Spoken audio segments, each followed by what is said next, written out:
আমি এবারে একটা কাজের ছেলে, এরা আমার খুব অত্যাচার করে। সকালে খেতে দেয় আমাকে দুপুর 12টার সময়, সকালে খেতে দেয় আমাকে। ওরা কি খাবি রাখে জানি না, কিসব রুটি ফুটি কিসব দেয় আমি জানি না। বাবু আমার একটা ভালো কাজের চাকরি খুব চেষ্টা করছি, বাবু আমাকে একটা কাজ দেবেন। আমি দুপুরে খাবার রাত্রির 1টার সময় খাই। আর আপনাকে আমার তো কান্না পাচ্ছে বাবু। আপনার বউ আছে বাড়িতে? বউ বাচ্চা আছে? আমার বউ আছে, ওই যে বসে আছে। শুনুন শুনুন দিদি ভাই শুনুন, তিনি কাজের লোকগুলোকে যে মালিকের বস থেকে লাইন মারেন।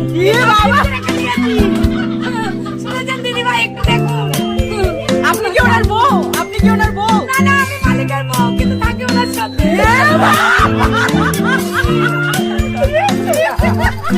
আপনারা প্লিজ কমেন্ট করবেন না, লাইক করবেন না, শেয়ারও করবেন না।